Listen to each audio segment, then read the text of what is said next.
देखो गाइस, मुझे पता है कि मैं बीच बीच में कराटे प्रैक्टिस करती हूँ, बीच बीच में बहुत दिन का गैप हो जाता है मेरा।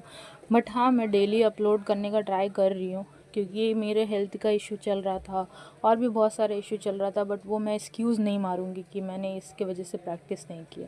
तो चाहे जो भी प्रॉब्लम हो जाए, मैं दोबारा कराटे प्रैक्टिस करना स्टार्ट करूँगी। अब मुझे वो ऑफ़िस के ब्रेक में टाइम मिले या मेरे घर के कॉर्नर में मुझे टाइम मिले, मुझे एक प्रॉपर जगह का हमेशा तलाश रहता है। बट टू बी ऑनेस्ट, मेरे पास कोई प्रॉपर जगह है नहीं, तो मुझे जहाँ भी मिलता है मैं वहाँ प्रैक्टिस कर लेती हूँ। बचपन में तो मैं ऐसे ही अपनी मम्मी के बगल में सोते सोते डांस और कराटे प्रैक्टिस करती थी।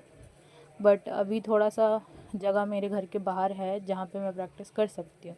तो मेरा मैच भी है जनवरी में, और मैं चाहती हूँ कि मैं एटलीस्ट उसमें पार्टिसिपेट कर लूँ। जीतना बहुत दूर की बात है, मैं उसमें बस पार्टिसिपेट करना चाहती हूँ, बिकॉज मैं फ़िट बिल्कुल भी नहीं हूँ। To be honest, if I tell you, मेरा डाइट बिल्कुल ख़राब हो चुका है। मैं हफ्ते में कम से कम 10 बॉटल सॉफ्ट ड्रिंक ही पी रही हूँ, जिसकी वजह से मेरा वेट जो है बहुत ही गंदे तरीके से बढ़ा है, और ये एक एडिक्शन है जो मुझे छुड़ाना है। मैं ये सब इसीलिए बता रही हूँ बिकॉज़ स्पोर्ट्स करने का मतलब सिर्फ ये नहीं होता कि आप ग्राउंड में जाओ और सीख लो। स्पोर्ट्स के पीछे जो अच्छा परफॉर्मेंस होता है उसमें बहुत सारी चीज़ें इम्पॉर्टेंट रखती है, जैसे कि आपका हेल्थ हो गया, आपका टाइमिंग डिसिप्लिन हो गया, आपका डाइट हो गया, आपका एक्सरसाइज का टाइमिंग हो गया। हर चीज़ें मैटर करती है एक अच्छा परफॉर्मर के लिए। तो यहाँ पर ही अगर मैं काता कर रही हूँ तो मुझे energy, peace of mind, focus सब लगाना पड़ेगा।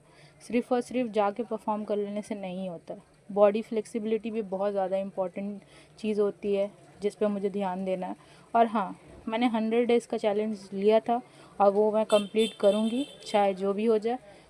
सेकंड चीज़, सिर्फ 100 डेज़ नहीं, मैं अब रेगुलर प्रैक्टिस करूँगी, क्योंकि मुझे चाहिए वो रिज़ल्ट, और मैं वो रिज़ल्ट ज़रूर ही अचीव करके दिखाऊंगी। बहुत सारी प्रॉब्लम्स है इंडिया के कराटे सेक्टर में, और आगे बढ़ना बहुत ही मुश्किल होता है यहाँ के कराटे का जो मैनेजमेंट है। तो मैं चाहूँगी कि ये मैनेजमेंट भी सही हो, साथ ही साथ जो स्टूडेंट्स है जो सच में कराटे को लेकर के सपना देख रहे हैं, वो लोग कुछ ना कुछ कर पाए। सीरियसली मैं खुद कुछ करना चाहती हूँ पहले, और मेरे ही ज़रिए अगर किसी का सोर्स निकले तो उससे मुझे और ज़्यादा खुशी होगी। तो प्रैक्टिस मुझे कंटिन्यू रखना है, और यही मेरा इंस्पिरेशन है। मुझे आगे जाना है नो मैटर व्हाट। भले ही अपॉर्चुनिटीज़ कम है, बट उम्मीद बहुत है, और आगे बढ़ना है तो मतलब बढ़ना है।